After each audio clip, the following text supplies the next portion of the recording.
নমস্কার বন্ধুরা, আপনাদের সবাইকে সিম্পল অ্যাস্ট্রোলজি চ্যানেলে স্বাগত জানাই। আজকের এই ভিডিওটিতে আমরা বৃষ রাশি জাতক জাতিকাদের আগামী আগস্ট মাসটি কেমন কাটতে চলেছে সেই সম্পর্কে বিস্তারিত আলোচনা করতে চলেছি। চলুন তাহলে শুরু করা যাক। কর্মজীবনের দিক থেকে আগামী মাসটি আপনাদের জন্য অনুকূল হতে চলেছে। আপনাদের দশম ঘরের অধিপতি শনি মহারাজ বক্রী অবস্থায় আপনাদের দশম ঘরেই গোচর করছে, যা আপনাদেরকে কঠোর পরিশ্রমী ব্যক্তিতে পরিণত করবে। আপনারা আপনাদের পরিশ্রমের সুফলও অর্জন করবেন এবং নিজের কর্মস্থানে একটি সুনিশ্চিত জায়গা তৈরি করতেও সফল হবেন। কিন্তু একটি কথা মাথায় রাখবেন, অত্যাধিক ওয়ার্কলোডের জন্য আপনাদের স্বাস্থ্যের অবনতি হতে পারে। মাসের প্রথমার্ধে বুধ ও শুক্র আপনাদের চতুর্থ ঘরে গোচর করবেন এবং তাদের সপ্তম দৃষ্টি আপনাদের দশম ঘরে পতিত হবে, যার ফলে আপনারা কর্মক্ষেত্রে সুনাম অর্জন করতে সফল হবেন। 15ই আগস্টের পর যখন রবি আপনাদের চতুর্থ ঘরে প্রবেশ করবে, তখন আপনাদের জীবনে কর্মক্ষেত্রের দিক থেকে নতুন আত্মবিশ্বাস বৃদ্ধি পেতে শুরু করবে। 24শে আগস্টের পর বুধ যখন বক্রগতি ধারণ করবেন এবং আপনাদের তৃতীয় ঘরে গোচর করতে শুরু করবেন, তখন আপনারা আপনাদের সহকর্মীদের সাথে ধীরে সুস্থে এবং বাক্য চয়ন করে কথাবার্তা বলবেন, না হলে তারা আপনার সুযোগ নিতে পারে। সমস্ত বৃষ রাশি জাতক জাতিকারা ব্যবসায় জড়িত রয়েছেন, তাদেরও আগামী আগস্ট মাসটি খুব ভালোভাবে কাটবে। আপনাদের সপ্তম ঘরের অধিপতি মঙ্গল আপনাদের রাশিতেই গোচর করবেন, সুতরাং ব্যবসায় ভালো সম্প্রসারণ ঘটবে এবং ভালো লাভও আপনারা করতে পারবেন। বর্তমানে রাহু মহারাজ আপনাদের একাদশ ঘরে গোচর করছে, তাই এই সময় আপনারা ব্যবসার ক্ষেত্রে যদি কোনো ঝুঁকি নিতে চান তাহলে নিতে পারেন। এই ঝুঁকি আপনাদের ভবিষ্যতের জন্য খুব উপকারী প্রমাণিত হতে পারে। এছাড়া মাসের দ্বিতীয়ার্ধে আপনারা সরকারি সেক্টর থেকেও কোনো অনুদান বা কোনো কন্ট্রাক্ট পেতে পারেন। আগামী আগস্ট মাসে বৃষ রাশির জাতক জাতিকাদের অর্থনৈতিক ভাগ্য বেশ ভালোই হতে চলেছে। মাসের প্রথমার্ধে রবির তৃতীয় ঘরে অবস্থান আপনাকে সরকারি ক্ষেত্র থেকে কিছু সুযোগ সুবিধা এনে দিতে পারে। অন্যদিকে রাহু মহারাজ আপনাদের একাদশতম ঘরে গোচর করছে, যার ফলে আপনাদের পর্যাপ্ত আয় তিনি প্রদান করবেন। শনির তৃতীয় দৃষ্টি আপনাদের দ্বাদশ ঘরে পতিত হওয়ার জন্য আপনারা আপনাদের ব্যয়কেও সঠিকভাবে নিয়ন্ত্রণ করতে সফল হবেন। তবে মাসের শেষে আপনাদেরকে ভাই বোনের ওপর কিছু অর্থ ব্যয় করতে হতে পারে। যে সমস্ত বৃষ রাশির জাতক জাতিকারা ব্যবসার সাথে যুক্ত রয়েছে, তাদের জন্যেও মাসের প্রথমার্ধটি অর্থনৈতিকভাবে খুবই অনুকূল হতে চলেছে।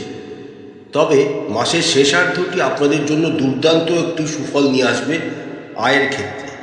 আপনাদের সপ্তম ঘরের অধিপতি মঙ্গল যখন আপনাদের দ্বিতীয় ঘরে গোচর করে যাবেন, তখন আপনার অর্থনৈতিক লাভ বহুগুণ বেড়ে যাবে। তবে আগামী আগস্ট মাসে বৃষ রাশির জাতক জাতিকাদের পরিবারের ক্ষেত্রের জন্য কিছু অর্থ ব্যয় করতে হবে। স্বাস্থ্যের দিক থেকে আগামী আগস্ট মাসটি বৃষ রাশির জাতক জাতিকাদের জন্য অনুকূল হতে চলেছে।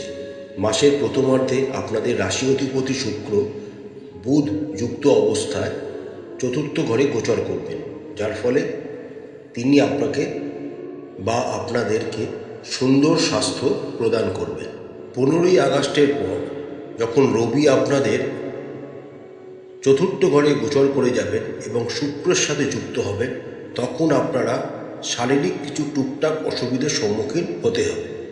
তখন আপনাদের গলার সমস্যা, চোখের সমস্যা, চোখে ব্যথা, ঘুমের সমস্যা ইত্যাদি বিষয়ে আপনারা কষ্ট পেতে পারেন। তবে 24শে আগস্টের পর যখন শুক্র আপনাদের পঞ্চম ঘরে গোচর করে যাবেন, অর্থাৎ কন্যা রাশিতে তিনি চলে যাবেন, তখন থেকে আপনারা আবার সুস্বাস্থ্যের অধিকারী হতে শুরু করবেন। যে সমস্ত বৃষ রাশি জাতক জাতিকারা প্রেমের সম্পর্কে রয়েছেন, তাদের মাসের প্রথমার্ধটি খুব একটা ভালো যাবে না। পঞ্চম ঘরে কেতু অবস্থানের কারণে আপনাদের দুজনের মধ্যে ভুল বোঝাবুঝি সৃষ্টি হতে পারে। আপনাদের একে অপরের প্রতি সন্দেহ তৈরি হতে পারে। তাই আপনারা যদি একে অপরকে সত্যিই খুব ভালোবাসেন এবং বিশ্বাস করেন, তাহলে এই ভুল বোঝাবুঝি বা সন্দেহ থেকে দূরে থাকবেন।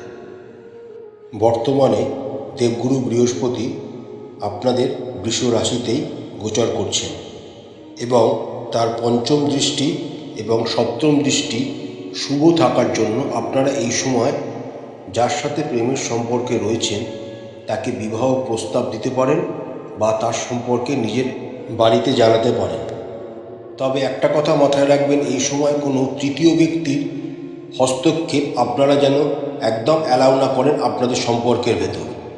24শে আগস্টের পর যখন শুক্র আপনাদের পঞ্চম ঘরে গোচর করে যাবেন, তখন থেকে আপনাদের আবার প্রেমজ জীবনে রোম্যান্টিকতা ফিরে আসবে। আপনারা একে অপরের সাথে অনুকূল সময় অতিবাহিত করতে সফল হবেন। যে সমস্ত বৃষ রাশির জাতক জাতিকারা বিবাহিত, তাদের জীবনে বৃহস্পতি এবং মঙ্গলের সম্মিলিত প্রভাব পুরো মাস জুড়ে আপনাদের সপ্তম ঘরে থাকবে এবং তার সাথে শনি মহারাজের দশম ঘরের দৃষ্টি আপনাদের সপ্তম ঘরে থাকার জন্য দাম্পত্য জীবনে কিছুটা অশান্তি বাড়বে, কিন্তু আপনাদের সম্পর্ক বজায় থাকবে। এই সময় আপনাদের একে অপরকে পর্যাপ্ত সময় দেওয়া উচিত এবং একে অপরের চাহিদা এবং চিন্তা ভাবনা বুঝে সেই অনুযায়ী কাজ করা উচিত। 24শে আগস্টের পর যখন মঙ্গল আপনাদের দ্বিতীয় ঘরে গোচর করতে শুরু করবে, তখন আপনাদের কথাবার্তায় কিছুটা তিক্ততা আসতে পারে এবং আপনার জীবনসঙ্গীর স্বাস্থ্যের ক্ষতি হতে পারে। তাই আপনাকে এই সময় নিজের প্রতি এবং নিজের জীবনসঙ্গীর প্রতি একটু যত্নশীল হয়ে উঠতে হবে। আগামী আগস্ট মাসটি পারিবারিক ক্ষেত্রে সুন্দর এবং অনুকূল হওয়ার সম্ভাবনা রয়েছে। আগস্ট মাসের প্রথমার্ধে বুধ, যা আপনাদের দ্বিতীয় ঘরের অধিপতি, তিনি চতুর্থ ঘরে রাশি অধিপতি শুক্রের সাথে যুক্ত হয়ে গোচর করবেন, যার ফলে আপনাদের ঘরে সুখ শান্তি বজায় থাকবে। পরস্পরের প্রতি ভালোবাসা ও ভ্রাতৃত্ববোধ থাকবে। এই সময় আপনারা কেউ কেউ গাড়ি কিনতে পারেন বা কোনো বড় সম্পত্তি কেনারও সম্ভাবনা থাকছে। এছাড়া এই সময় পারিবারিক কোনো শুভ অনুষ্ঠান হওয়ার সম্ভাবনা রয়েছে। আপনাদের দশম ঘরে শনি মহারাজের সপ্তম দৃষ্টির চতুর্থ ঘরে থাকার জন্য আপনাদের পিতার স্বাস্থ্যের অবনতি হতে পারে। 15ই আগস্টের পর যখন রবি আপনাদের চতুর্থ ঘরে গোচর করে যাবেন, তখন আপনাদের পারিবারিক সুনাম প্রতিপত্তি বৃদ্ধি পাবে। 24শে আগস্ট রাশি অধিপতি শুক্র যখন পঞ্চম ঘরে এবং বুধ বক্রী অবস্থায় তৃতীয় ঘরে প্রবেশ করবেন, তখন আপনাদের ভাই বোনেদের সাথে কোনো বিবাদ হতে পারে। এটি এড়ানোর জন্য সবসময় চেষ্টা করবেন ভাই বোন বা দাদাদের সাথে সুসম্পর্ক বজায় রাখার। প্রতিকার স্বরূপ বৃষ রাশির জাতক জাতিকারা রাশি অধিপতি শুক্রের বীজ মন্ত্র 108 বার করে জপ করবেন, মা লক্ষ্মীর পূজা করবেন, গণেশ দেবতাকে দুর্বাঙ্কুর দ্বারা পূজা করবেন, ছোট বাচ্চা মেয়েদের কিছু খাবার পরিবেশন করুন এবং তাদের পা ছুঁয়ে আশীর্বাদ গ্রহণ করুন। আশা করছি আগামী আগস্ট মাসটি সমস্ত বৃষ রাশির জাতক জাতিকাদের খুব ভালো কাটবে। মা তারা আপনাদের সবাইকার মঙ্গল করুন। আমাদের চ্যানেলটি ভালো লাগলে লাইক করবেন, শেয়ার করবেন, সাবস্ক্রাইব করবেন। নমস্কার।